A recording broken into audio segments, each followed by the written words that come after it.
Gimana? Agak sulit recording. Apik ngeluh. Oh ya Pak, fun fact-nya harusnya Pak hari ini ada bahasa Oh iya, anaknya brojol. Iya. Oh jadi kayak aku sama Jen gitu. ya, jadi kan ada dua pandangan gitu. Oh sih. Tapi kalau nggak ada ya udah. Thank you Pak sudah bisa hadir di ngobrol-ngobrol kita tentang, jadi konteks kita hari ini itu bahasanya tentang leadership and communication. Menarik. Oke. Leadership and communication. Lalu kebetulan sesuai dengan waktu. Terus mungkin untuk awal apa tanggapan tentang perang Indonesia dengan Indonesia? Ngapain Indonesia perang? Tentang Israel dengan Iran. Oh, gitu ya. Sangat melenceng ya. Ya, oke. Ya saya sih nggak mau menanggapi ya. Silakan baca Twitternya, baca X silakan. Karena nggak ada info pasti, nggak ada info Nggak ada pasti. informasi menurut saya. Iya, jadi personal aja. Nggak tahu kan? Ternyata tidak seperti yang kita lihat misal. Bisa jadi. Itu secara tidak langsung berarti peran leader kamu perang itu kan penting ya kan. Nah apalagi kayak speak up-nya gitu. Nggak bisa speak up langsung. Oke. Iya benar bisa. Gitu ya kan. Oke, jadi hal yang paling sulit dikendalikan oleh leader itu kira-kira apa? Hawa nafsu ya. Kenapa ya hawa nafsu, Pak? Dari hawa nafsu apa ya? Gini sebenarnya kan leader itu manusia toh. Ya itu tuh manusia. Jadi kalau Iya itu manusia. Tapi jangan salah. Sun Tzu AI itu menjadi leader. Iya. AI itu bisa jadi leader. Sekarang kan tergantung kita memaknai leader ya. Kayak contoh, kalau kita sesederhana bilang memimpin, memimpin. Yang dibutuhkan dari memimpin itu kan menyelaraskan antara tujuan dengan aksi. Misalkan kita ambil aspeknya simpel aja, ada tujuan, maka aksinya kan gitu. Enggak, menurutku sih nggak akan mustahil buat suatu hari AI bisa mengasih kalian, kita mau belajar ini loh, nanti kalian sekolah kuliahan. Kita akan belajar ini selama 1 semester. Maka di ini yang pertama kita akan belajar tentang ini. Ini materinya, bahannya segala macam. Dia ngelik pembelajaran kalian. Such a leader juga bisa kan?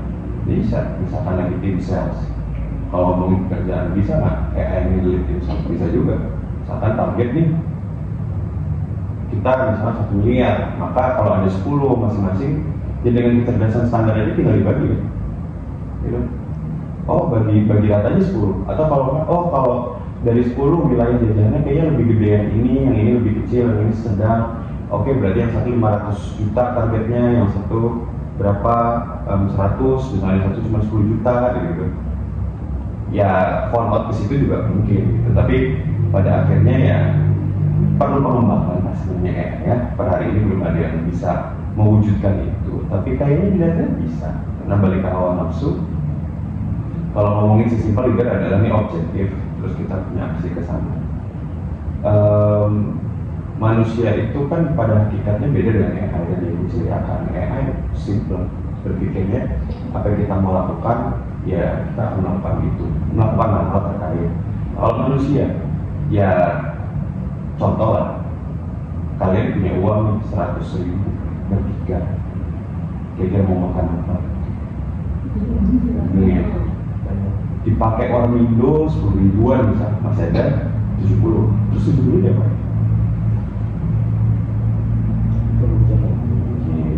Adil nggak ya?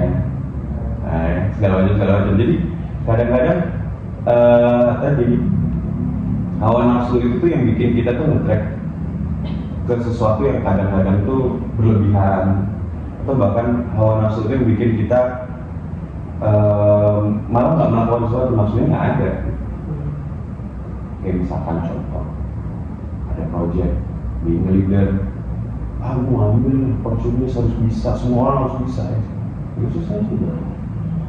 Ya, balik lagi ke situ, desire ya, feelingnya itu. Nah, sementara. Mungkin suatu hari bisa ya, mungkin kendali juga sama hawa nafsu juga. Tapi kalau ngomongin leadership human ya itu desire kita, hawa nafsu kita itu yang kemudian jadi kendala gitu. Kan tapi namanya nyuruh orang, bukan nyuruh sih, melalui orang, memaksakan orang. Berarti kalau kita misalkan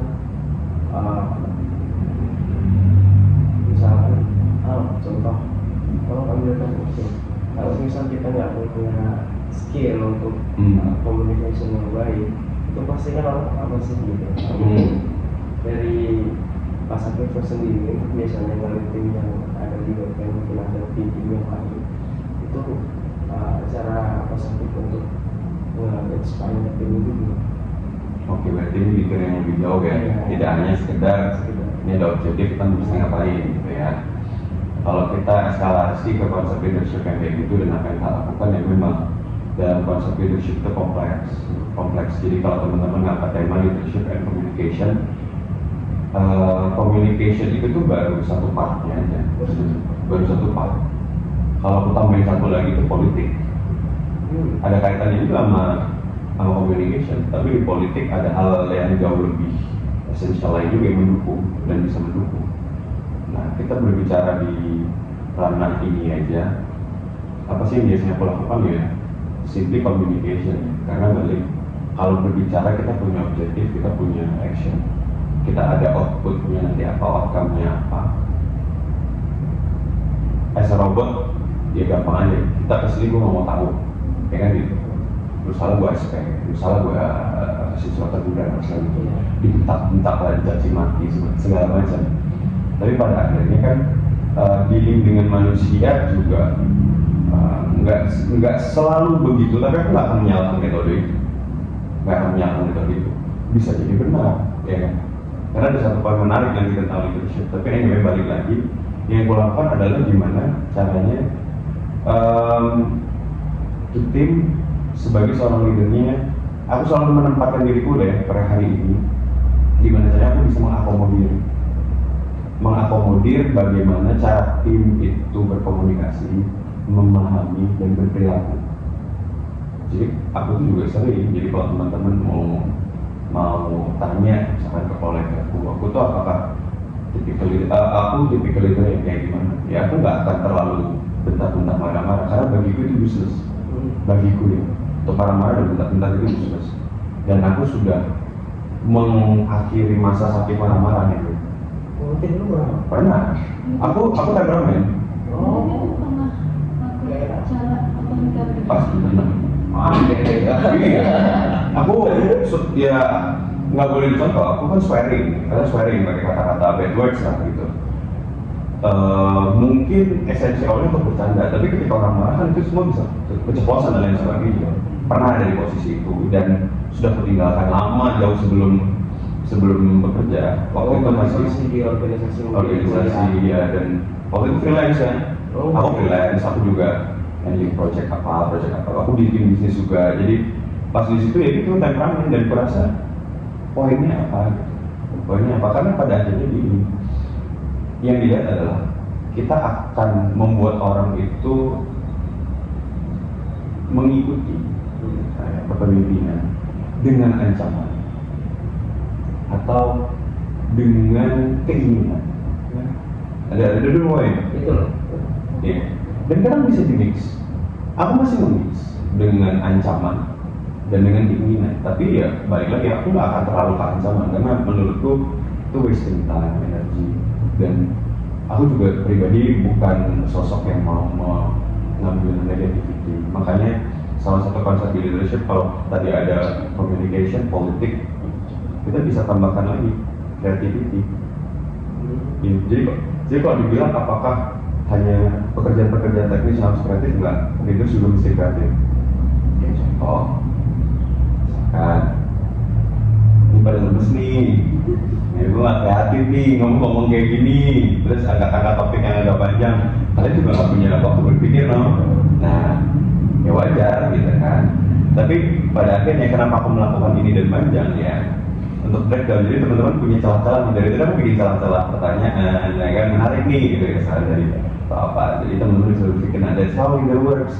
Jadi baru kita bahas aja udah ada 4 tadi, sudah ada 3 di dalam leadership. Jadi kompleks, dan kompleksitas itu yang aku pribadi ngambil ketimbang jadi seorang yang kalau orang bilang tuh gini, ada orang meleset antara tegas dengan marah-marah. Iya, tegas dengan marah-marah itu biasanya tipis tuh. Orang ini memimpin dengan tegas, enggak, dia cuma marah-marah. Ini tuh. Ini kalian berbuat dengan misalnya seseorang gara-gara nada tinggi, bentak-bentak dan segala macam. Tapi pertanyaan itu berapa lama sih? Enggak lama kan? Kita as a human being itu nggak mencari lingkungan yang menekan, dalam tanda kutip ya, menekan dalam tanda kutip. Tapi kalian akan melakukan apapun kalau kalian suka. Nah, jadi sebenarnya konteks leader itu bukan berarti ayo semua ikut aku, kita akan ke titik tertentu, bukan. So what you love, kamu suka apa, oke, kesukaan itu dijadiin oleh leader, dan berarti kita bisa dong jalan ke sana dengan cara masing-masing. Yes, ketika cara masing-masing dikunci, dipilih jadi sebuah yang namanya apa sih namanya sinergi, ya. Nah itulah baru enak jalan bareng, karena semua orang punya kesenangan yang sama sih, ini nggak ada beban gitu. Nah beban yang bukan beban pekerjaan, itu beban moral, beban moral, atau beban hati dan lain sebagainya gitu kan. Strateginya apa untuk mengetahui misalkan si ini suka apa, ini suka apa, tujuannya kemana? Dia mau nanya juga cara buat kita menyatukan visi itu kayak gimana?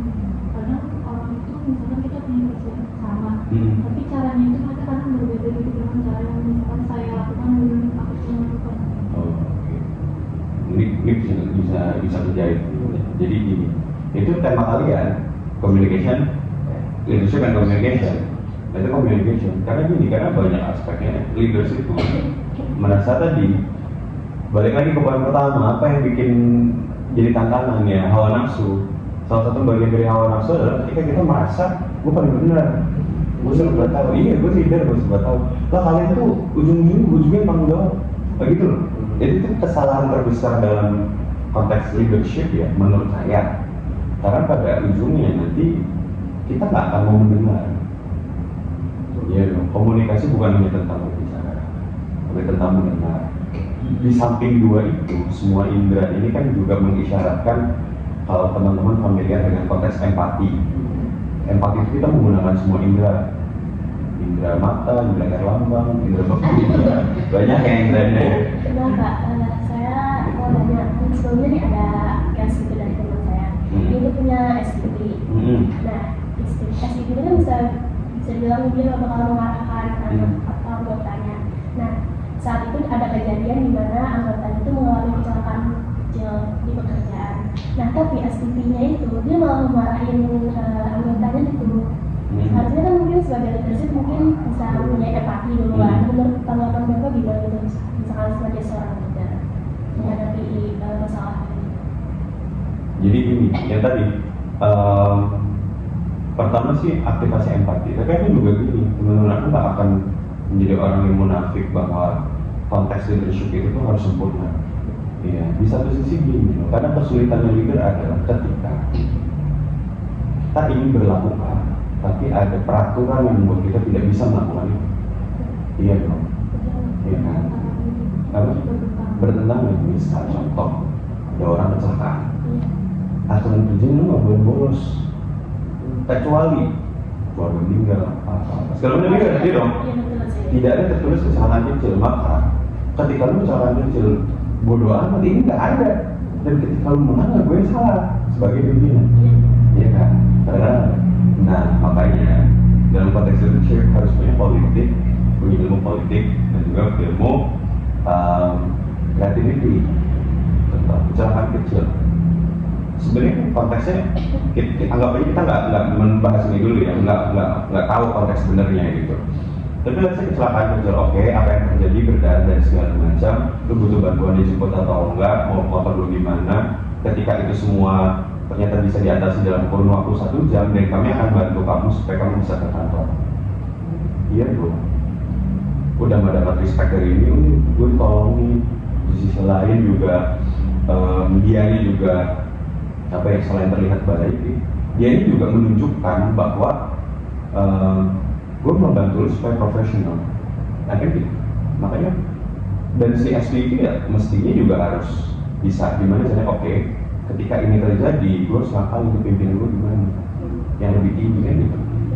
Nah, jadi ada konteks di sana dan pada akhirnya komunikasi lah yang terjadi kan tadi, gimana cara berkomunikasinya, dia mendengar dan mengaktifasi empati. Oh tahu kayak gini segala macam. Karena pada akhirnya manusia dihargai dengan hal kecil juga meter sih. Itu sih. Tapi yang susah itu sebenarnya mengendalikan diri kita sendiri ya sih. Oh iya. Kayak misalkan kita ngelakuin hal ini, kadang ya benar kata Mas Asif tadi, terganggu dengan hawa nafsu kita kan, pengen Iya. gitu kan. Terus untuk biasanya feedback berarti dari hal-hal yang kecil dulu berarti. Ya, hal kecil ke yang besar. Tapi kalau memang dapet nih orang yang memang keras batuk, tapi sebenarnya mereka bagus. Bagus. Sebenarnya mereka bagus, kerjanya bagus, apalagi kalau dipancing. Nah itu gimana? Kayak ngulik orang yang keras kepala, sebenarnya cuma bagus. Jadi sebagai pimpinan atau sebagai pimpinan. Nah ini yang mau aku sampaikan bahwa apa yang pelakukan itu juga punya minus. Ya, apa yang pelakukan itu punya minus dengan cara tidak keras ya. Dengan cara tidak menjadi yang marah, yang pokoknya apapun aku selesaikan dengan tanganku gitu. Ada minusnya apa ya, pasti makan waktu. Ya, contoh, iya orang batu itu kan kita harus tahu dulu batunya batu apa. Ya ini kayak ngomongin gitu lah, batunya batu apa. Kan ada triknya Iya, pakai gerinda ukuran berapa. Misalnya gitu. Jadi kayak misalkan orang oke, dia kreatif bagus tapi. Nah penyakitnya banyak, maka kita coba dulu mana yang paling jadi baseline nih. Toh ini orang sering telat, ini orang kerjanya bagus, punya masalah sering telat, punya masalah nggak pede. Dua aja misalkan, sering telat dan nggak pede. Kira-kira apakah dia disuruh masuk tiap hari on time akan menjadi solusi? Bisa jadi iya, bisa jadi enggak. Atau apakah misalkan dia tadi nggak pede, apakah ketika dia diberikan training public speaking dia akan lebih bagus? Saya bisa enggak juga. Sekarang aku tanya, berapa banyak orang ikut pelatihan public speaking tapi nggak kemana-mana? Ya, contohnya di kampus kita sendiri. Waduh, sama gitu artiku. Aku nggak akan munafik soalnya gitu kan, iya kan? Feel free untuk mengakui bahwa sebanyak apapun dalam ikut training public speaking kan nggak akan bisa berbicara lancar. Kenapa? Ya pada akhirnya sehebat-hebatnya trainer ngajakin kalian buat ngobrol, ujung-ujungnya apa? Ya, iya, diri sendiri nggak ada desire buat itu, dan itu juga masa sih sehari bisa mengubah hidup kita? Nggak mungkin. Itu mungkin di hari itu akan oh ya pentingnya gitu, terus selanjutnya kita melakukan atau enggak ya. Jadi pada akhirnya menyelesaikan permasalahan itu nggak kayak gitu. Jangan ada hal lain yang di bawahnya. Apakah mungkin dia bermasalah di rumah? Oh, apakah mungkin ada masalah dengan istrinya, mertuanya, atau ternyata ada kendala transportasi, ada hal lain, misalkan oh dia nggak cocok ternyata dengan pola kerja seperti ini. Ya walaupun solusinya kita nggak mungkin jadi dewa ya kasih semua solusi, bisa jadi pemberhentian juga bisa. Kenapa enggak? Berarti dia nggak cocok. Sama seperti orang yang kerja, hidup gue jahat, jahanam misalkan, neraka dia itu mah apa? Ya aku sering ketemu orang kayak gitu dan nanya, Pak Sapi tolong kita dong gimana? Ya lu keluar aja. Ya dong. Iya kan? Kenapa kamu harus meludahi diri sendiri? Begitu. The time kita masih melihat ada kebetulan terakhir aku punya sesi gitu ya. Ada satu slide yang aku suka banget. Aku nulis value kecil di tengah slide yang gede. Kelihatan nggak value-nya? Enggak. Itu value. Nggak kelihatan. Ya udah kalau nggak kelihatan, just go out from your job. Kalau you nggak lihat value sedikit pun keluar. Sama aja. Ngapain kamu mandangin sesuatu yang nggak kamu lihat? You know? sama. Jadi pun sebaliknya di leader juga, kalau pada akhirnya banyak masalah yang nggak bisa kita selesaikan, apakah harus jadi dewa? Yang nggak juga kalau menurutku. Selama kita masih mampu, time goes by ya monggo dilakukan. Dan apakah di treatment dengan keras juga akan bisa membentuk orang ini? Bisa jadi ya, bisa jadi enggak. Karena apa? Mungkin orang yang ditempa dengan keras itu bisa jadi bagus. Tapi mungkin juga enggak. Kayak kalian membentuk, misalkan mukulin kayu, hari-hari dipukulin pakai kapak ya ujung-ujungnya belah juga kan. Tapi ketika kalian pukul semakin gini, kebelah juga. Nah sekarang kita cek hasilnya. Ini aku baru belajar teori ini ketika aku kemarin pas kurban. Kebagian tulang. Ya, ini aku senang belajar hal-hal kecil dari hal-hal yang masuk akal. Ini pelajaran pas kurban kok apa ya maknanya? Jadi ya, ini menarik kan? Ya. Ini ngomongin tulang ya. Tulang sapi kalau dipotong, jeduk, belah, ya kan? Tapi nggak rata. Meninggalkan bekas-bekas kesalahan kita. Namanya juga full power ya kan, kecuali yang pegangin, ayo pegangin kapaknya silakan, ayo gitu kan, mungkin. Tapi ketika kita pelan-pelan akan rapi potongannya, takes time, ya kan. Jadi apakah dikerasin di awal atau di pelan-pelanin itu menghasilkan belah? Iya belah, tapi belah yang gimana? Nah itu kalau ngomongin ke tulang ya. Dari sisi lain, kamu punya nggak energi untuk melakukan salah satunya? Kalau nggak punya ya jangan. Ya. So ya nggak boleh juga terlalu idealis kalau begitu. Tuh Harus dinamis lah. Iya. Kalau ini, Iya, benar. tapi kadang sebagai seorang leader itu kadang merasa capek gak sih Pak, kalau kita ini harus mengerti ya terus, tapi orang nggak mengerti ya. Kadang-kadang orang ada fasenya nih di kala itu kan. Kadang juga pernah kepikiran nggak sih merasa gagal gitu sebagai leader? Pak. Terus setelah itu Pak Paul pernah juga merasa kayak agak dihargai sama muka teman. Pasti. Karena ya jadi aku bilang kenapa hawa nafsu itu jadi belenggu, ya karena aku mencoba nggak memasukkan itu. Aku mencoba menjadi orang yang mendengar untuk didengarkan. Berarti apa? Berarti pada kasus-kasus tertentu yang pasti nggak didengarin. Pasti ada yang nggak dengerin dengan cara apapun. Jadi apa ya perasaannya pasti nggak enak, nggak didengerin. Maksudnya nggak didengerin itu macam-macam ya, nggak didengerin macam-macam. Apakah kita nggak digubris atau apa? Ya sekarang pada akhirnya tujuan kita ini apa? Tujuan sebagai leader ini apa? Sekarang pertanyaan, kalau ngomongin capek nggak capek, jadi pertanyaan awalnya capek, terus dilanjutin kan pernah nggak pernah dan lain sebagainya. Tapi kita coba di momen capek, kalian pernah capek beribadah? Pertanyaan itu perintah dari Tuhan, pada Tuhan kan? Iya. Pernah? Nggak usah dijawab sholat atau enggak, sembahyang atau enggak, perlu dijawab. Tapi pernah ngerasa capek nggak? Dan itu sangat humanis kalau kalian pun bilang iya ya. Pernah ngerasa capek nggak? Saat beribadah? Ya, iya dong, kita harus jujur aja, pernah dong. Kayak di momen tertentu, bahkan udah kehajar apa segala macam, terus udah waktunya sembahyang dalam cara apapun, ya. Yang capek lagi, bener? Mana? Oh paling Pernah kan? Kayak lagi capek gitu kayak, boleh nggak sih misalkan diganti besok gitu ya? Tapi nggak mungkin ya. Sering kepikiran ya. Tapi ini ada poin menariknya kalau ngomongin leadership teman-teman. Leadership tuh kalau bisa ini subjektif ya. Jadi kalau kalian merasa perlu pembuktian silahkan cari lagi, mungkin salah. Menurutku leadership itu punya kesamaan sama agama. Leadership punya kesamaan sama agama. Di titik mana? Leadership. Kalau sekarang aku tanya, gimana cara leadership terbaik? Seorang leader yang bagus tuh gimana? Gue kan punya perbedaan pendapat sama kayak apa pula mengambil cara kekerasan. Tapi ada orang bilang ya kita tuh harus tegas, harus keras. Itu juga beda. Karena punya esensi yang sama di mana kalau misalkan apa namanya leader itu kayak kalian semua bertuhan ya? Bertuhan. oh Saya kan perlu. Oke. oke gitu. Nah, ya gitu. Ya, Kayak gitu. nah sekarang nih, Tuhan banyak.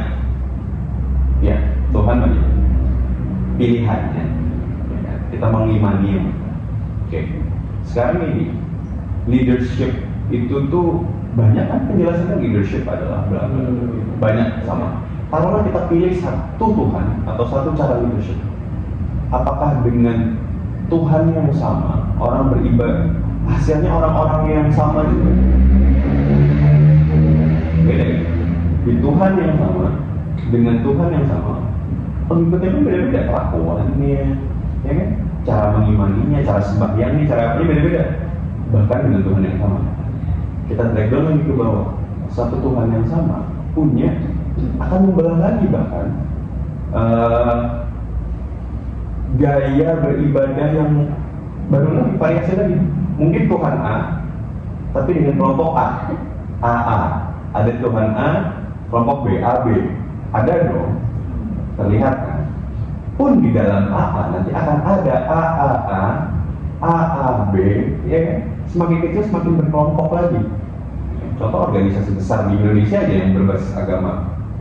Ya, kalau kita bilang agama, Tuhan. Di Tuhan ada, kalau di Indonesia kan ada beberapa pilihan. Lalu ambil yang satu. Di satu Tuhan ini nanti ada organisasi lagi. Di dalam organisasinya ada lagi, pecah lagi. Regional mana, regional. Di dalam regional ada lagi. Ada lagi. Sama aja kayak leadership. Jadi berbicara leadership skill itu yang kita imani. Yang kita imani itu yang mana? Pun pada akhirnya akan beda-beda. Pun sekarang ini, apakah sembahyangnya teman-teman itu berasa memiliki rasa yang sama satu sama lain? Apakah setiap orang yang sembahyang pasti? Wah, itu dong sama di dunia aja. Apakah setiap orang yang mengaku beragama dan sembahyang tidak korupsi?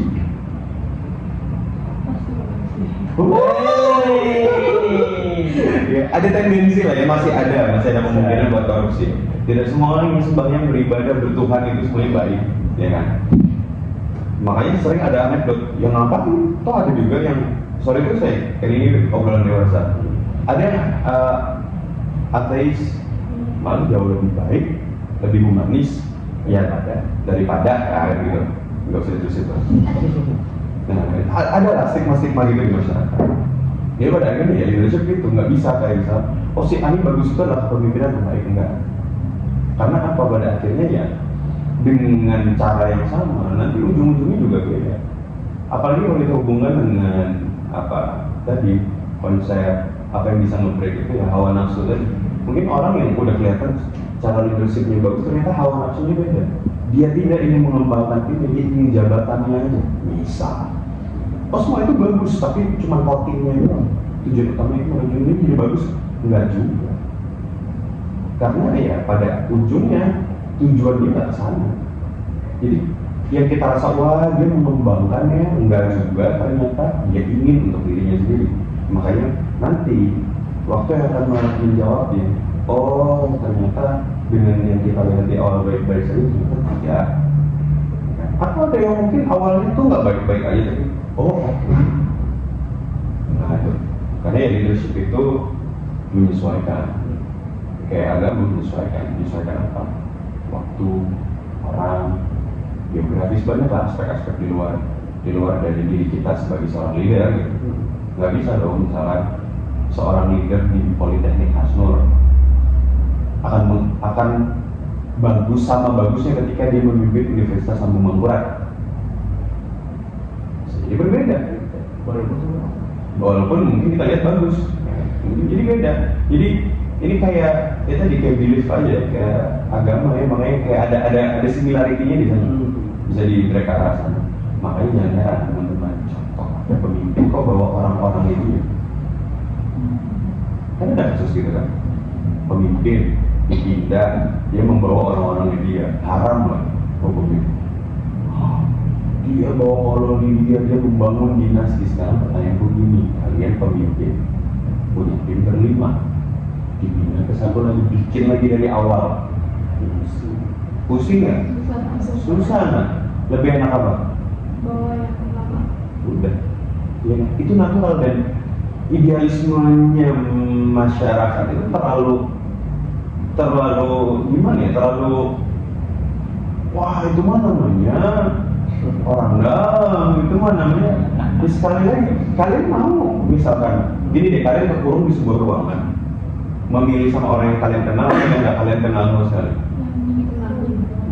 Kayak gitu. Ya kenapa kita harus sama orang yang tidak dikenal? Sama orang yang dikenal aja bisa hianat dalam tanda kutip ya kan? Apalagi sama orang yang nggak dikenal gitu ya. Idealisme ini yang sebenarnya banyak di masyarakat, tapi anyway, that's how it works karena being a leader itu susah untuk mengkalibrasi. Dan itu PR-nya. Sekarang kalau lu bisa nggak punya PR, ngapain punya PR kan gitu? Kalau bisa narik orang, kenapa nggak dilakukan aja gitu?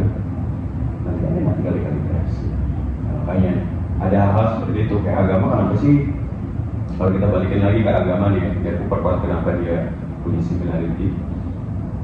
Ketika kita believe dengan agama tertentu, kita mau nggak dicekokin sama agama lain?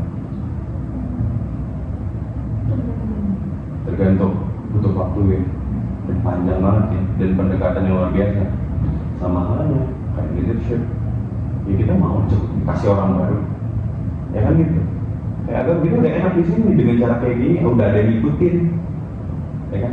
Kalau gitu deh, kalau agama kita udah misalnya sembahyang dengan cara kayak gini, udah berumur-umur, tiba-tiba ada orang mau masuk dengan bla bla bla. Ya kalau nggak ada miracle itu kayak atau hidayah ya, kalau ada hidayah ya nggak akan gitu. Iya, ya, dari ya, sebagai analoginya lah. Iya, analogi. Kalau dari Pak Sakit sendiri itu ada role model atau sosok yang memang jadi panutan Pak Sakit. Akibatnya leadership Bapak tuh siapa? Oh, oke. Jadi 9 berarti. Tapi aku bilang nggak ada. Nggak ada.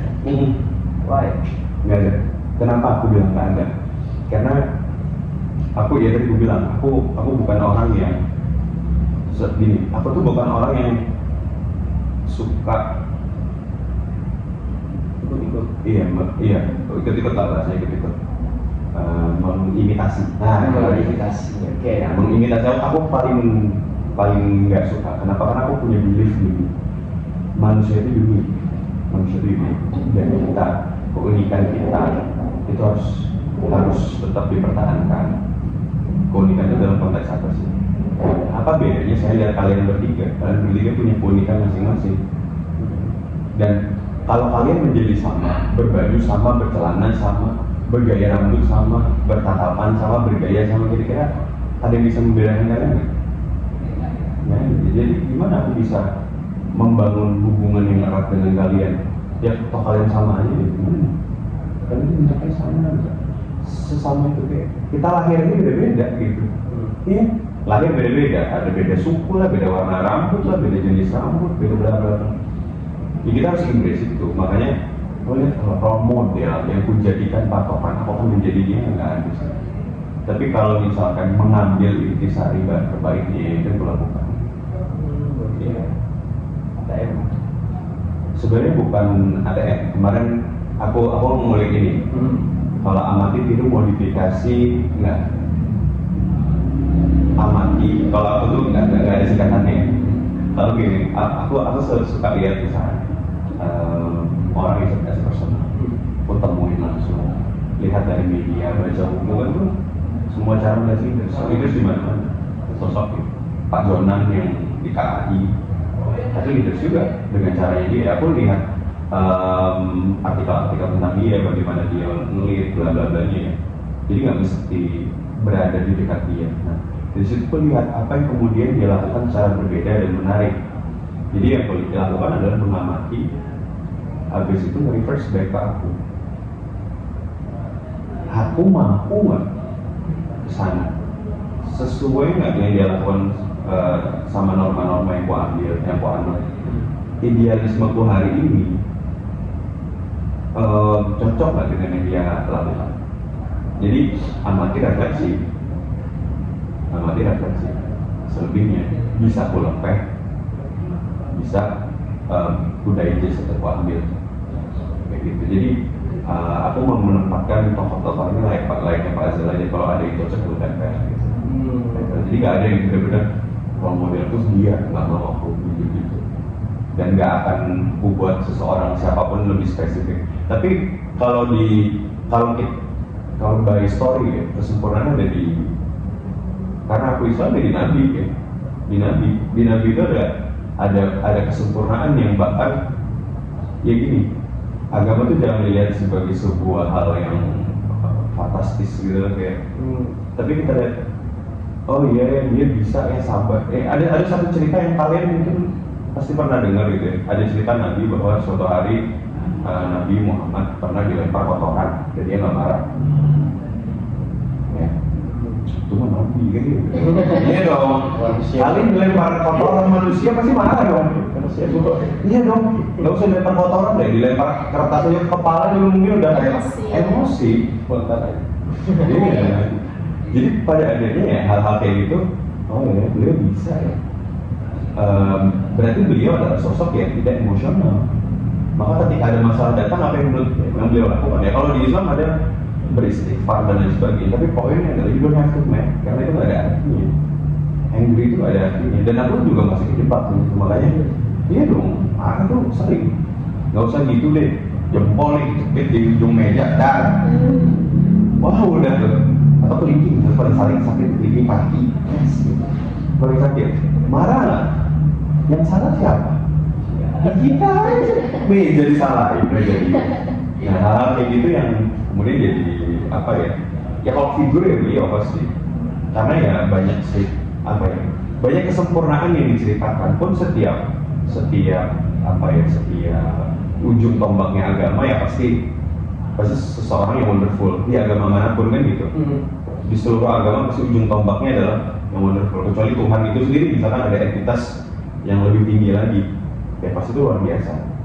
Ya semua-muanya lah beliau gitu. Tapi kalau ada turunannya lagi ya pasti itu adalah figur terbaik ya. Itu. Tapi kalau masalah manusia ya jalan aja. Bikin puzzle. Jadi otentik. Tapi misalkan dari itu pekerjaan, misalkan kayak karyawan bapak, manajer target itu sebagai leader itu perlu nggak sih memotivasi karyawannya supaya semangat gitu?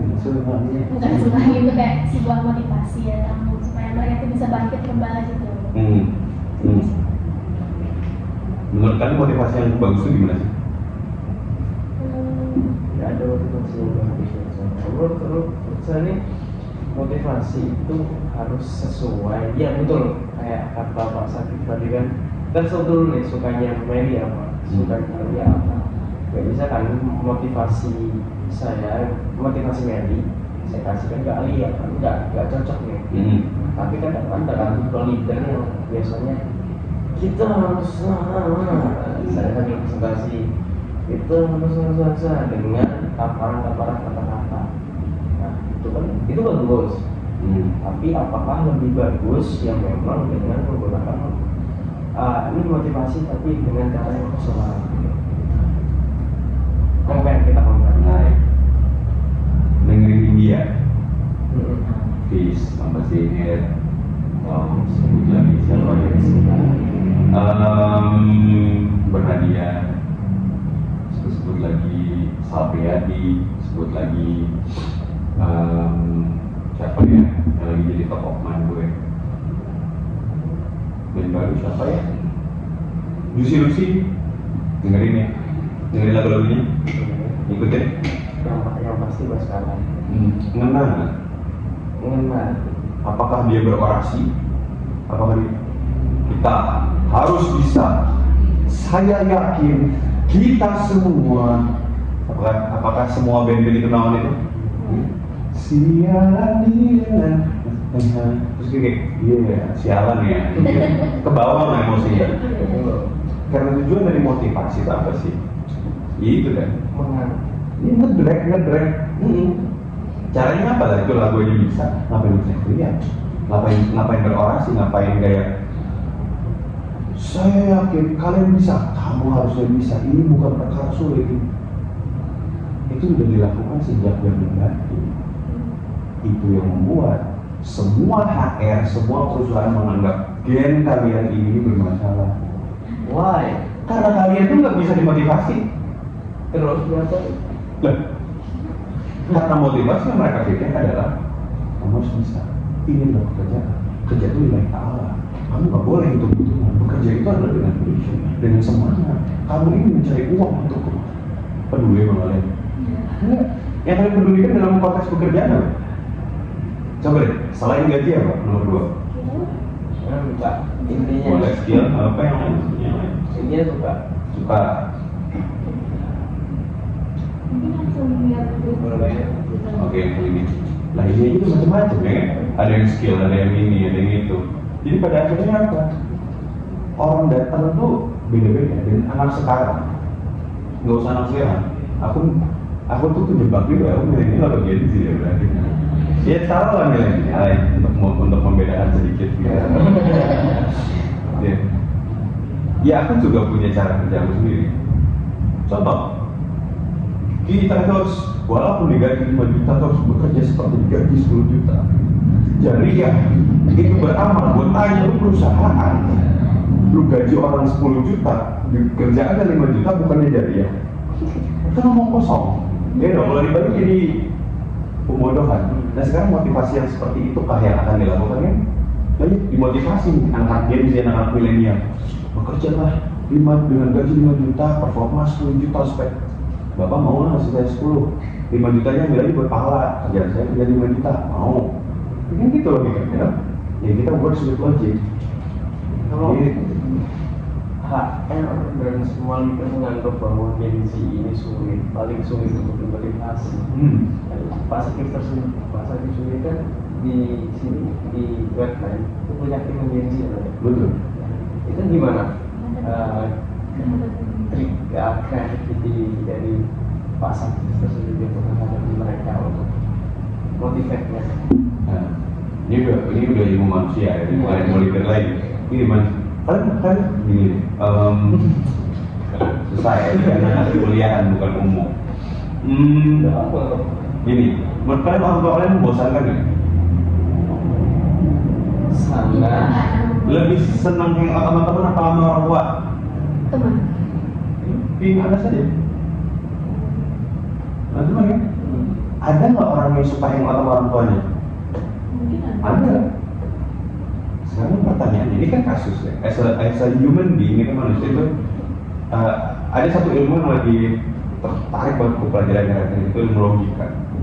Nah, kalau ngomongin logika, kok bisa banyak orang tua itu kayak gitu? Tapi kok ada orang tua yang bisa dekat banget sama anaknya dan relate banget sama anaknya? The question is, apa yang dilakukan orang tua itu secara berbeda kan jauh lebih lama umurnya, udah jauh lebih tua dong. Harusnya dia yang melakukan sesuatu lebih banyak daripada anak ini dong. Nah fakta yang pahit adalah orang yang cenderung berumur itu selalu nyebelin, membosankan dan memberi muar bahasa Inggrisnya. Nggak usah jauh-jauh orang tua, kalian akan suatu hari menyebalkan atau sudah menyebalkan dengan cara apa? Ini semester berapa?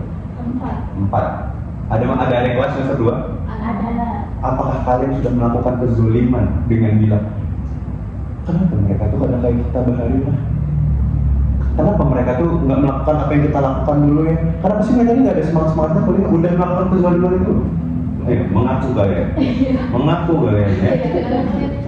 Kata lagi nggak sesuai yang kita Kayak susah diatur gitu. Istilah alhamdulillah kalian mau mengakuinya karena bagus. Itu yang selalu jadi perangkap. Nah, itu namanya post power syndrome. Post power syndrome. Sindrom, lu lagi kayak habis dapat power tertentu terus jadi dan itu menyebalkan. Sorry, kayaknya harus direvisi, bukan post power syndrome, tapi kalau dicari kayak semakin lama semakin menyebalkan. Tapi mungkin ada hubungannya. Ini kayaknya agak salah nih di yang sampai post power syndrome. Tapi ini gini, kita tuh makin tua, itu makin merasa makin benar. Buktinya aja kalian menghakimi dunia. Ya kan? Itulah kenapa orang tua kalian menghakimi kamu. Abang Bahari, semangat belajar. Kenapa berhenti kami? Ya, sama ya, sama. Pun sama pun di kantor. Kenapa generasi muda ini? apa yang terjadi? Kita tidak mau mengerti mereka, nggak mau ada di eranya mereka. Mana ada orang-orang tua yang tua-tua itu mau ikutin zaman kalau nggak paksa atau kalau nggak apa. Ini tapi faktanya sebenarnya kita tuh harus terus. Aku pakai TikTok, aku nggak suka TikTok. I use TikTok supaya tahu, supaya ngomongin ini. Aku nggak tahu cappuccino buatan cappuccino ballerina. I don't care, I don't want to know gitu. Tapi pada akhirnya aku harus. Kenapa? Aku punya adik masih SD. Adikku tadi masih SD. Iya, ketika aku nggak tahu itu, aku nggak bisa komunikasi dengan dia. Dan tindikan terbicarakan ballerina cappuccino. Lalu aku nggak bisa bicara ballerina cappuccino. Selesai dong. Ya kan? Nggak bisa relate.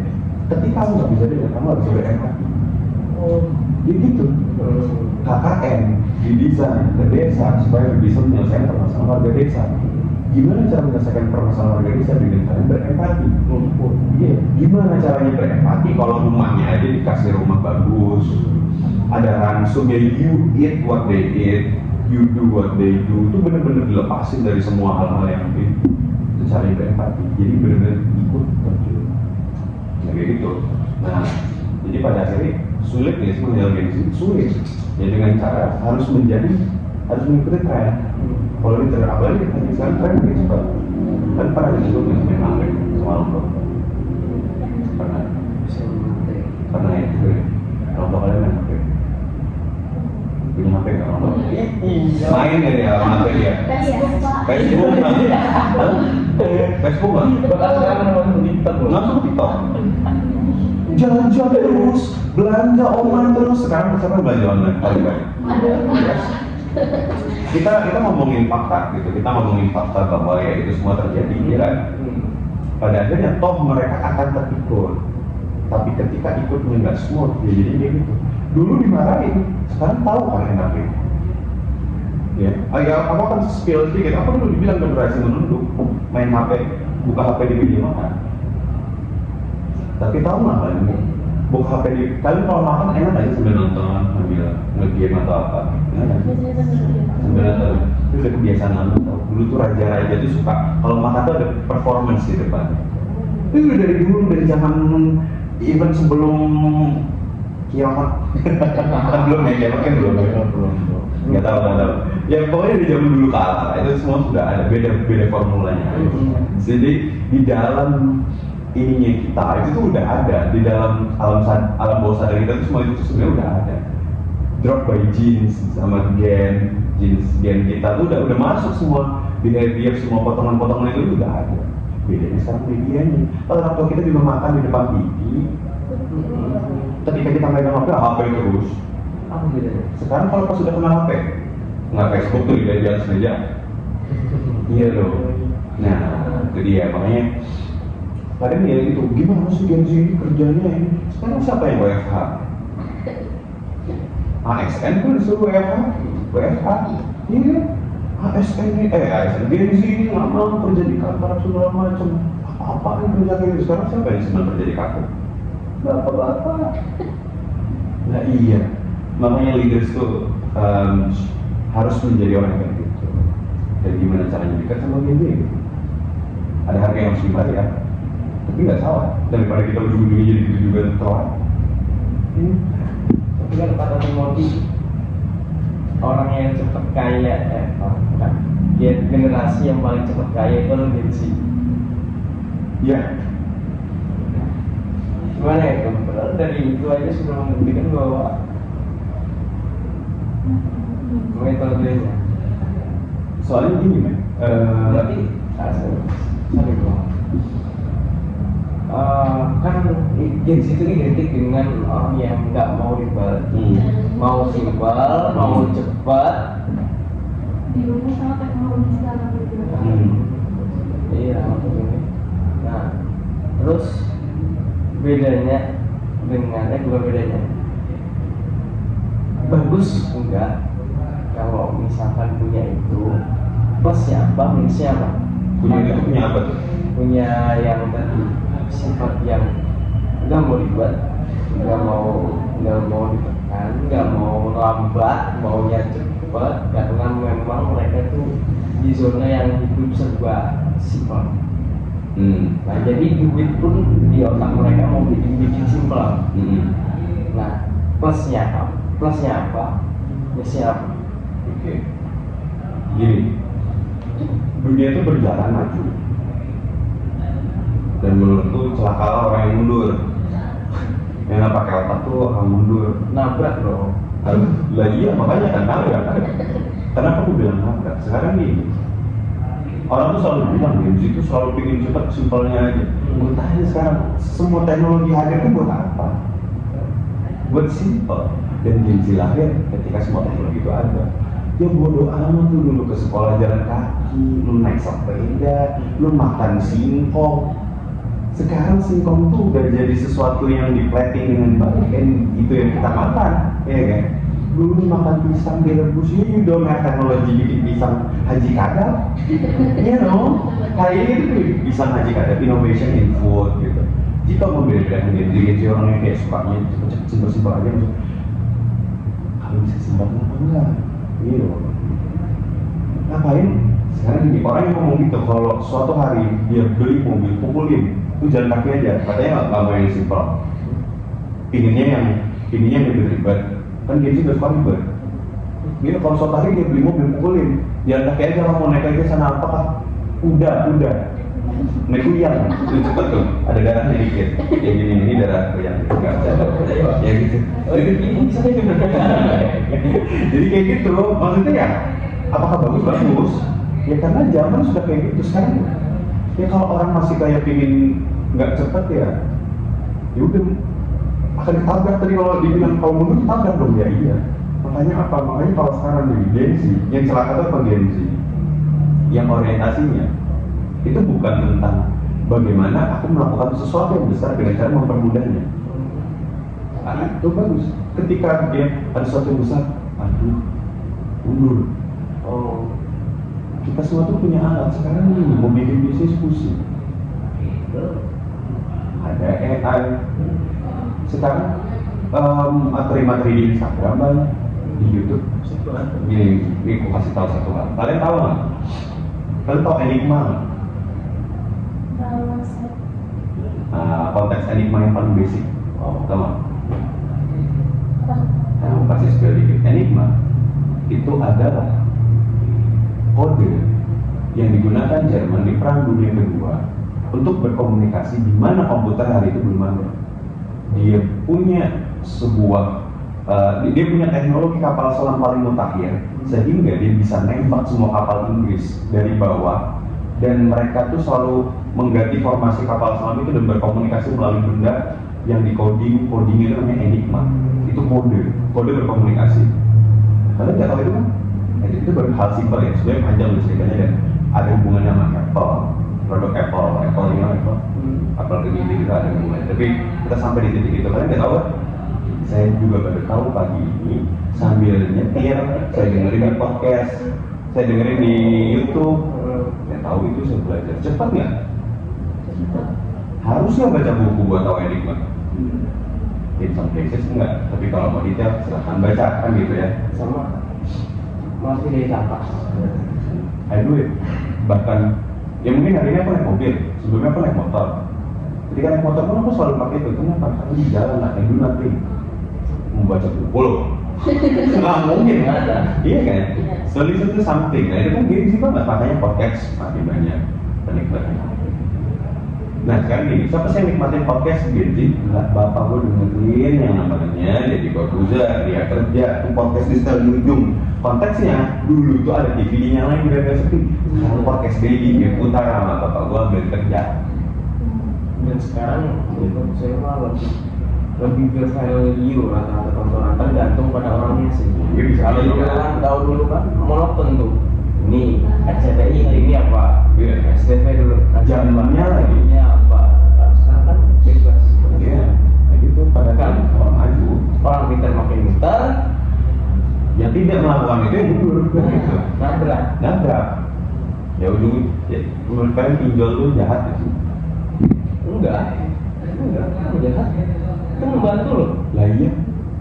Kunci kan, gue nggak punya duit, ya duit. Saatnya udah ngebantu kan.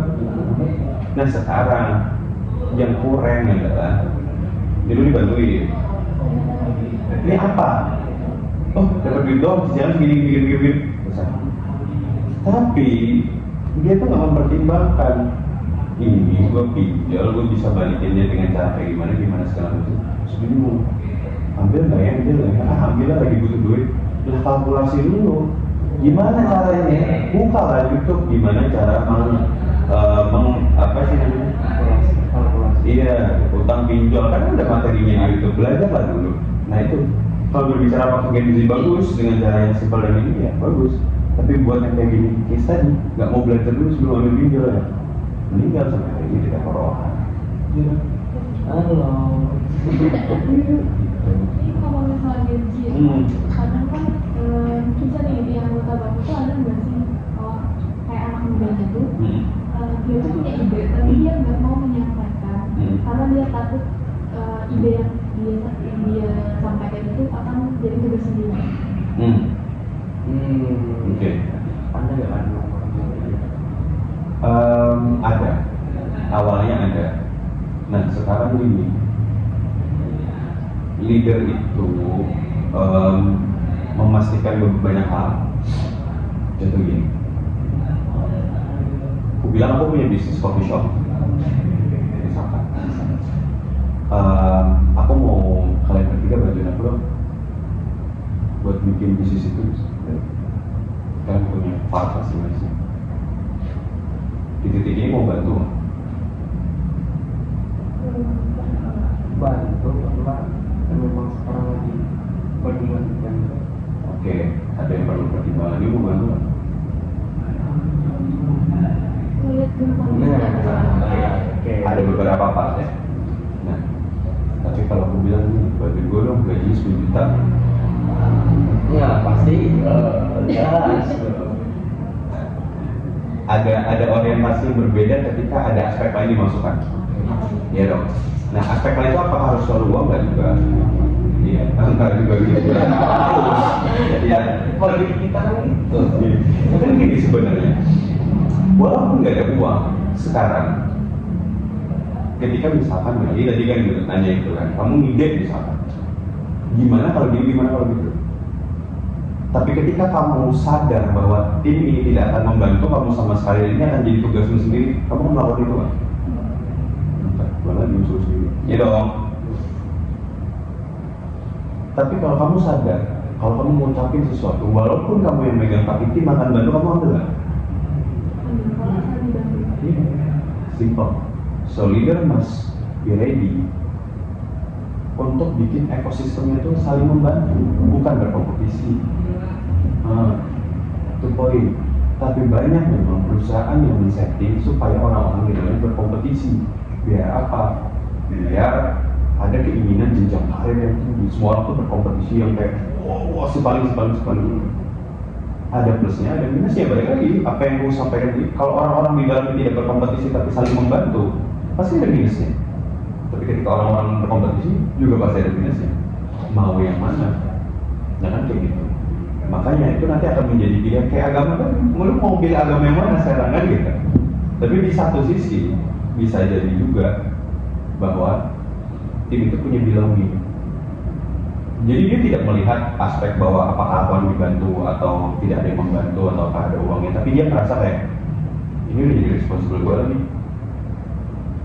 Orang tuh selalu bilang tempat kerja itu adalah rumah. Gue bilang friend. Nggak ada, kita adalah keluarga, enggak, kita bukan keluarga, kita kolega kerja titik gitu. Nggak usah menyamakan tempat kerja dengan keluarga, nggak usah disamain. Kita itu adalah kolega kerja yang bahkan lebih intens ketemu dibandingkan sama keluarga. Nggak usah bilang kita adalah keluarga. Keluarga kalian memang baik-baik aja. That's the question, right? Kenapa sih harus jadi keluarga? Kita kolega kerja, we are friends, we are buddies. Kita sahabat bro, kita teman. Kita sahabat, kita nggak usah lah bikin kita sahabat kantor, teman kantor gitu. Nggak usah bilang-bilang kita keluarga itu nggak selamanya bagus. Nah ada tuh keluarga itu marah, tidak ada bohong. Ada mungkin bagian buntung ya. Nah yang itu yang harus kita ciptakan gitu anyway. ya gitu, udah nggak bakal ada, intinya ya di setup aja sih, setup. Oke. Nah, ini gue suka baca buku nggak? Saya, gue kan gue dengerin podcast. Karena kemarin dulu. Oh iya pernah. Ada siapa punya buku masih dibilang suka tuh enggak punya banyak, nggak banyak. Tapi katanya mau Pak. Enggak. Kalau minta malah baca. Enggak dong. Pernah baca? Ada nggak pernah baca buku tentang leadership? Khusus soal leadership ada. Aku mau bilang nggak ada tadi. Ada tapi How to Win Friends and Influence People. Judulnya. How to Win Friends and Influence People. Dia tidak ngomongin ke leadership itu. Kayak cara kita menginfluence orang-orang itu. Gimana cara dapetin teman dan influence orang? Boleh. Buat videonya. Terus Iya. kalau podcast Iya. Apa? yang paling sering didengar yang mana tuh? Aku semua aku dengerin. Ini mau yang apa dulu? Sama sih. Saya juga selalu Aku semua dengerin. Tergantung buat dulu. Tapi yang paling konteksnya dagingnya pas di leader gitu. Nah jadi gini konteksnya, kalau leader itu kan tadi bahan bakunya banyak ya, kayak how to win friends and influence people. Itu kan sebenarnya politik. Gimana caranya berteman berpolitik. Contoh, kira-kira kalian minta aku jadi narasumber. Kalau kita nggak pernah kenal, emang bisa? Emang pikiran gitu ya juga kan? Iya, pasti ada politis. Sakit tuh orang ini. Macam. Jadi nggak mungkin orang. Iya lagi. Iya. Iya. Ya sudah lah. Iya. Kayaknya bisa deh kalau dijadinya lebih santai, nggak kayak orang-orang yang lain. Assalamualaikum Pak, ini segala macam. Habis itu kayak kalau mundur sejam kayaknya masih aman. Ya itu kan politik. Iya dong, itu politik. Jadi ya pada akhirnya nggak ada sih yang spesifik. Tapi kalau ngomongin daging yang lu pingin mumet, yang akhir-akhir ini membuatku amazed itu adalah Indo aja ya, Indo coba mumet bersama Gita Wirjawan sama itu kan Endgame, podcast sama Endgame. Setelah itu Chronicle, itu profesor bagus. Dia mengajar di luar negeri, aku lupa di universitinya apa, tapi dia orang Indonesia. Dia S3, profesor bagus atau doktor bagus? Chronicle sama Endgame. Itu podcast. Yang tadi kalau mau mumet ya kalau mau mumet lainnya banyak, dengerin Rocky Gerung mumet sendiri. Ya sama gitu. Tapi kadang-kadang ada juga audiobooks, aku lebih senang audiobooks. Jadi di buku diceritain, di retail gitu. Yang Saya mau nanya, langkah awal pertama berpindah sama itu gimana? story kan dari dulu yang research terus ke jadi mungkin offline atau memang dulu pas sebelumnya bahkan pas waktu kuliah itu udah memang membangun di leadershipnya gitu. Ini story ya. Oke, kalau storyku panjang ya, aku bikin general aja ya. Jadi intinya gini, aku dulu tuh bukan orang kayak gini, teman-teman. Aku bukan orang kayak gini, semua berubah ketika aku di SMA tuh suka di balik layar. Aku gerak di IO juga, bikin festival. Ya aku di balik layar. Kita generate puluhan juta, belasan sampai puluhan juta. Waktu SMA loh ya, aku SMA dua masih bisa dicek. Acaranya acara Jepang, aku harus bilang acara Jepang. Kenapa? Karena itu satu-satunya acara paling bonafit di sana. Dan aku oke, aku akan belajar Jepang ini. Akan aku hajar Jepang ini, nggak apa-apa. Aku akan jadi ibu, nggak apa-apa. Because I love to create event. Di sana aku ketemu mentor, gitu. Dia dulu senior lah, tapi udah lulus. tapi pola pikir dia menarik. Hari ini dia di Jepang, namanya Tias. Nah itu orang yang mungkin kalau dibilang salah satu paling berjasa di hidupku dia. Nah dia tunjukin aku beberapa hal yang aku nggak tahu di era aku itu. Jadi respect buat dia. Nah di situ aku mulai buat, tapi di belakang layar aku gak pernah mau jadi ketua karena aku nggak mau share. Aku tuh nggak suka spotlight. Aku nggak suka spotlight karena jadi leader itu biasanya spotlight selalu kenceng banget. Leader itu selalu di depan, ya kan, spotlight. Di depan tuh bukan artian kalau ada masalah di depan itu siapa aja juga bisa. Dan aku melakukan itu, cuman aku nggak yang misalkan berhasil, siapa pemimpinnya, aku nggak mau. Aku nggak suka. Ya aku berada di balik layar, aku deal dengan sponsor, aku bla dan lain sebagainya waktu itu. Ngegerakin di belakang director. Kan yang bilang kemarin itu loh, director mah belakangan, gitu. PH nya belakangan. Ya udah gitu kuliah. Nah pas kuliah aku suka masih berorganisasi juga, tapi ya tadi pokoknya masih nggak suka ya. Sampai pada akhirnya aku kayak kenapa ya apa ya yang bikin aku nggak mau. Oh ternyata aku tuh masih punya ketakutan tentang tanggung jawab. Ketakutan tentang tanggung jawab. Leader itu tuh bermasalah tentang tanggung jawab. Kenapa orang suka nggak sembahyang? Ya aku harus mengakui juga bahwa kenapa orang tuh nggak suka sembahyang. Ini nggak. Ini bukan ilmu umum ya. Ini kalau kembali ke diriku aja sakit. Orang tuh suka sembahyang apa? Karena dia takut. Takut harus konsisten. Takut harus lurus. Tapi kalau orang nggak takut lurus, ya udah dia sholat aja. Ini bukan masalah lupa, bukan masalah apa. Nggak, dia punya ketakutan. Kalau menurutku ya, ketakutan untuk komit. Kenapa? Ketika komit maka ada hal-hal lain yang mengikuti. Tapi nggak apa-apa ya. Itu sholat kerja agama yes, tapi di balik semua itu manusia itu punya ketakutan yang besar. Kalau ngomongin ibadah kayak gitu, kita tuh bukan yang nggak mau, bukan yang malas. Kita tuh punya ketakutan kayak, bentar gue harus komit lagi kayak gitu tuh gue semua. Nah itu yang terjadi di aku dulu. Gak takut untuk menjadi pemimpin karena ya tadi spotlight itu mengharuskanku untuk gitu ternyata. Take time akhirnya aku menyadari itu salah. Ya tadi di masa kuliah menyadari itu salah bahwa emang kenapa? Karena leadership itu terbentuk by time.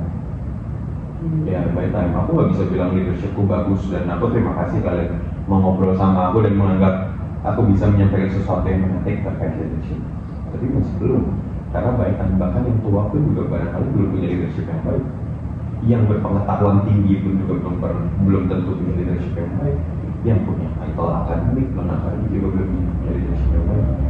Bahkan bisa jadi orang yang out of nowhere tuh lulusan SD, soal itu saya ini bukan tentang pendidikan nih, tapi karena selalu didiferensiasi kayak lulusan SD, lulusan SMP, lulusan SMA, cuma sampai situ doang. Jangan-jangan mereka juga punya leadership yang baik karena mereka terbentuk dengan experience pengalaman. Iya.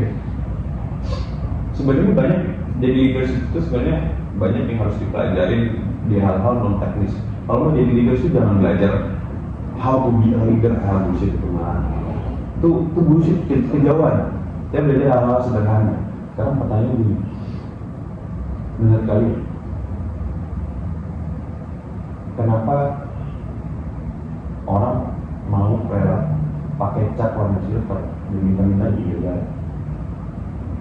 Cat silver itu cat minyak, toksik semua, racun semua, dipakai, minta-minta. Mau dia mau melakukan itu?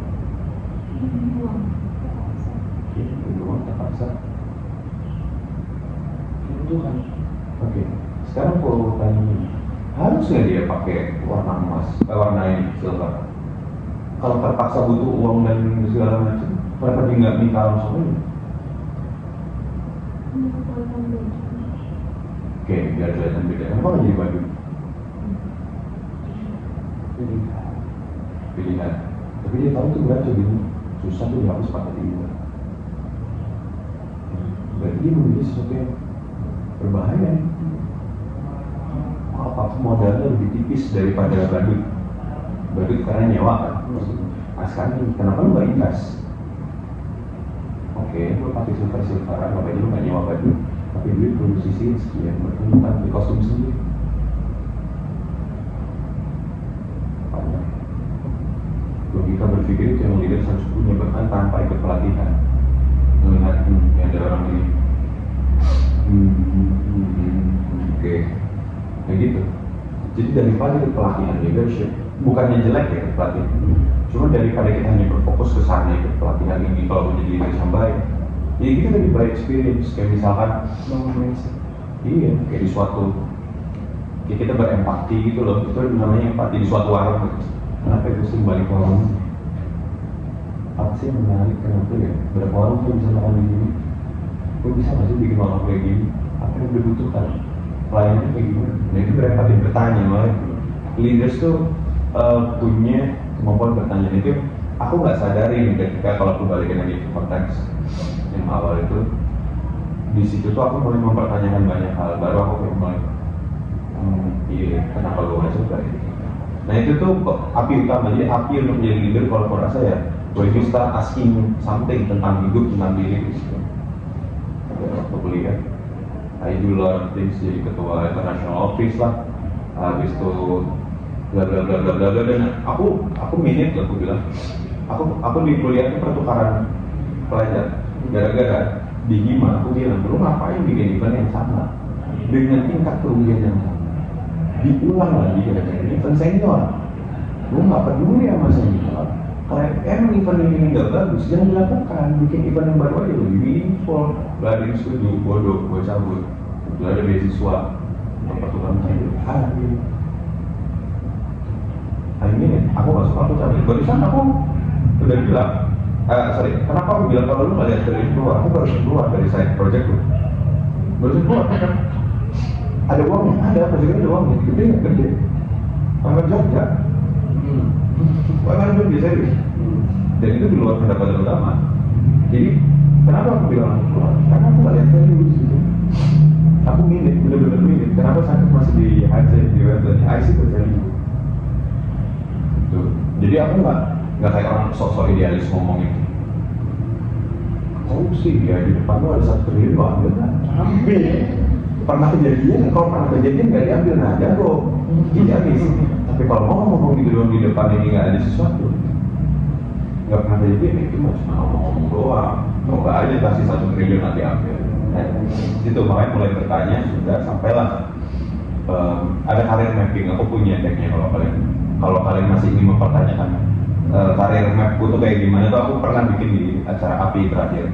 Situ menyadari bahwa apa yang aku tuai, apa yang aku tanam aku tuai, kayak gitu, apa yang aku tanam aku tuai. Jadi makanya di konteks leadership itu kayak kita tuh menghimpun skill. Jadi ternyata selama aku di kuliah, aku menghimpun skill. Jadi kalau kalian merasa cocok nggak sakit di website,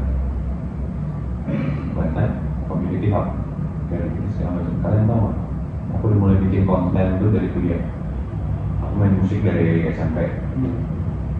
Habis itu aku sound engineer, aku nge-recording, aku punya home studio. Nggak tahu kan? Itu ada tuh. Aku punya semua itu dulu. Dan ketika website ini opportunity-nya itu disambut. Aku malah ini. Nama pengalaman yang sebelumnya. Makanya kalau dilihat, ya activity ini ya ini pelabuhan dulu. Ya kayak gitu. Jadi memperkaya itu semua sampai akhirnya itu nanti jadi puzzle. Kayak kerjaan pertama aku researcher. Karena di kampus aku kerjain research yang benar, international conference. Habis itu aku juga bikin paper. Jadi tesisku keren bahasanya, nggak yang lihat punya senior selesai gitu. Tesis awal S1. Sebenarnya S1 tuh tesis bahasanya. Tesis skripsi kan Indonesia ya. S2 tuh lalu pesannya tesis. Nah kayak gitu. Sebenarnya tesis juga sama. Itu habis itu yang selanjutnya kan tadi ya jurnal. Aku juga bikin jurnal. Nah pas di Aceh ada peluang pertama ya jadi researcher, ternyata ya dari sini tadi. Jadi yang baik-baik segala macam nggak pakai. Gitu. Ya, public speaking gue juga mungkin nggak sebegitunya karena researcher. Tapi di interview pertama itu kepake. Dan aku juga prodinya bahasa Inggris. Aku interview pertama langsung dengan Pak Direktur pakai bahasa Inggris. Iya, langsung ketemu beliau pakai bahasa Inggris, interview tentang research. Dan beliau melihat aku juga ternyata mereka entrepreneur. Aku kan jualan, mulai dari SMA sampai kuliah. Semua iya kuliah, jualan, punya bisnis, ceritakan semuanya apa pengalamanku, berorganisasi dan lain sebagainya, itu mendukung aku. Nah itu leaders itu kompilasi dari skills, kayak gitu. Akhirnya ya gitu aku bikin inkubasi bisnis bukan karena apa, karena aku berbisnis. Dan sebelum berbisnis aku minta kerjaan dia. Ya itu tadi kalau misalnya dibilang, kenapa sih aku mau ya? Karena waktu itu aku lihat value, aku minta jadi Pak libatin gue dong di marketing gigs, Pak libatin gue dong di marketingnya Apex, gue mau kok jalan tim Kalimantan Selatan because I like it, dan gue mau belajar gimana saya ketemu orang, dan gue nyewa buku. Bapak ibu, gue punya buku. Jadi lah menjual. Kalian pernah nggak ngejual buku ke bapak ibu guru? Pernah nggak punya pengalaman itu? Belum kan? Ya sama waktu itu aku nggak tahu. Nggak punya pengalaman, gue pingin dong, minta. Dapat, udah itu jadi pembelajaran. Gitu. Jadi aku nyari, oh ada peluang gitu. Nah itu nggak disadari oleh banyak orang. Hitungnya di amount of money. Kalau gua nggak sesuai sama punya gua, kerjaan. Padahal opportunity apapun sifatnya. Kenapa? Karena jangan dipikir Pak, perusahaan ini akan untung kalau gua melakukan itu. Enggak, semua yang kita kerjakan itu balik ke kita. Kalau lu makin gak usah otak dari sana, bakal ada yang nampung dong. Ya kan? Coba deh misalkan aku di titik itu cabut, aku bisa nggak nulis pernah melakukan menjadi seorang sales? Pernah? Bisa dong? Atau partnership gitu? Iya kan? Bisa dong, aku punya pengalaman dong di situ. Kemana aja ke Kalimantan Selatan, seluruh Kalimantan Selatan pernah aku datangin, ngobrol sama semua dinas pernah, Kaltim pun pernah perjalanan. Kayak gitu, aku minta ujungnya dari aku kan, jadi punya aku semua itu, bukan punya perusahaan. Keuntungannya buat siapa? Buat perusahaan? Iya, cuma kita juga dapat. Nah hal ini yang kemudian gak banyak didapatkan. As a leader, kita ngapain sih belajar ilmu-ilmu gak pasti? Ilmu-ilmu ini deh, misalkan kayak stoik. Ngapain sih belajar stoik? Mending belajar bisnis ini as a leader, belajar leadership tapi public speaking. Stoik itu penting supaya kita tahu boundary diri kita dengan sekitar, gimana maintain. Nah kayak gitu loh, selalu kita tanya ngapain sih belajar ini? Kalian tahu aku lagi belajar fisika lagi. Aku belajar fisika dengan kesadaran. Yes, aku belajar fisika, aku belajar matematika lagi dengan kesadaran. Aku baru ini, aku tuh gara-gara ketemu konsep, kenapa ya gue dulu mau belajar sistem sekolah protes yang salah, nah itu panjang-panjang. Aku baru belajar lagi, kenapa? Karena aku lagi mau belajar logika. Aku lagi mau belajar logika. Rumus tidak ditemukan sehari semalam. Itu ditemukan dari, kayak contoh, gravitasi. Kenapa gravitasi ditemukan? Yang apa jatuh? Iya dong.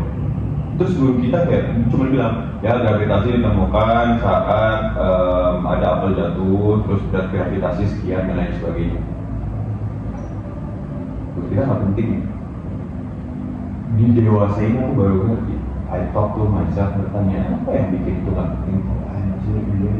Gue nggak tahu waktu itu ternyata ada fenomena-fenomena yang mungkin bisa dikaitkan dengan kehidupan. Itu yang dibahas di yayasan sosial namanya ada konten dan konteks. Belajar itu jangan hanya dari konten, tapi juga dari konteks. Gitu. Itulah yang menarik kira-kira ya. That's why aku di sini. Oke. Itulah untuk menutup kali ini, belajar itu bukan dari konten tapi konten. Ya, itu yang ngelit kita jadi seorang personal, hanya leader lah, jadi personal yang baik. Style Pak untuk menutup. 3 poin yang perlu, 3 value yang perlu difokus bagi seorang leader.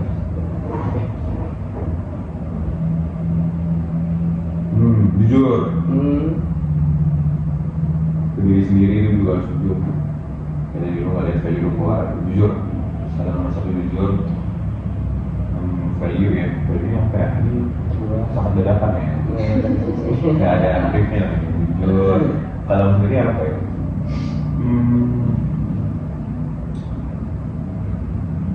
Aku harus nge-ekstrak apa yang aku percaya menjadi kata-kata loh ini. Ini loh, apa sih?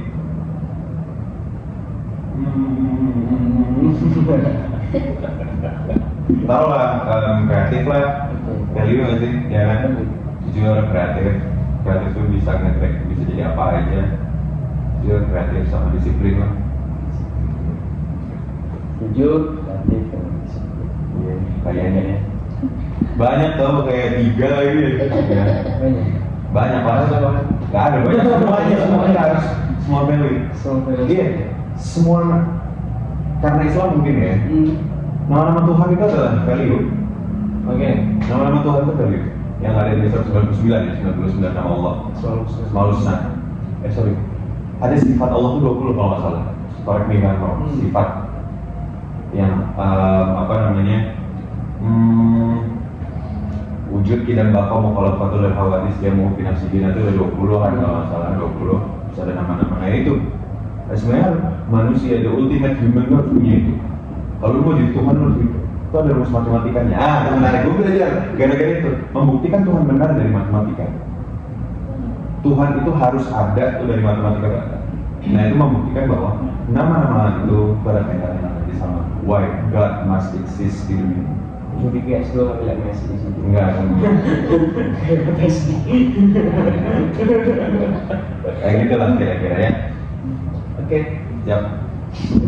thank you. Semoga nggak bosan lah buat Buat jadi tugas. Iya betul. Kenapa sih video terus Bu Nadila? Dan kenapa nih mereka selalu milih saya? Karena mungkin mudah dikontak Bu. Yang pertama Pak Warta kebetulan. Oh iya, mari ke kepatuhan pajak ya. Itu susah itu bawa konteksnya. Aduh, pajak. Apa ya? Gitu terus.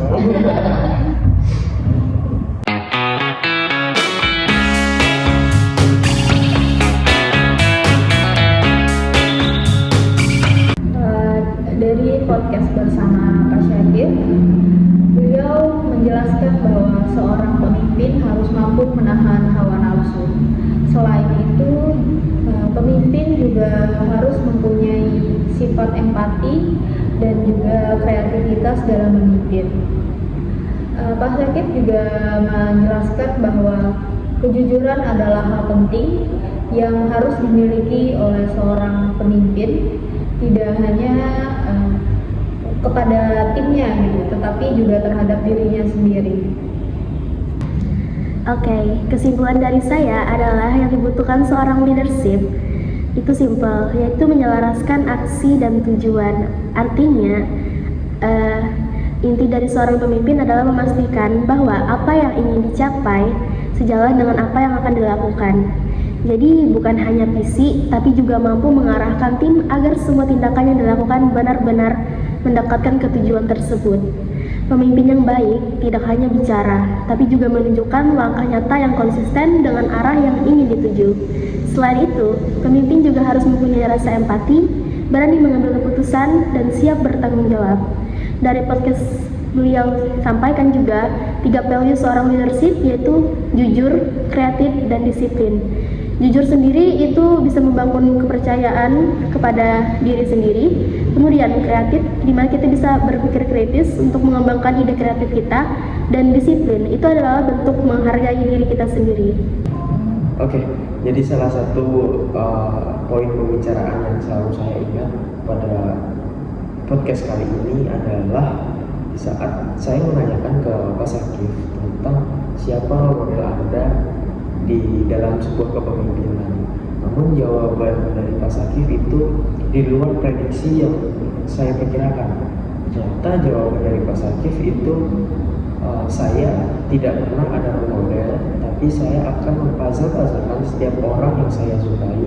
Kita ambil baiknya lalu kita buat puzzle dan kita tempel di diri sendiri. Jadi role model beliau adalah diri sendiri, gitu. Jadi Pak Syakir mempuzzle-puzzlekan di setiap orang yang menurut beliau bagus, dan dia puzzlekan di dalam diri sendiri, dan menjadilah diri Pak Syakir itu sendiri.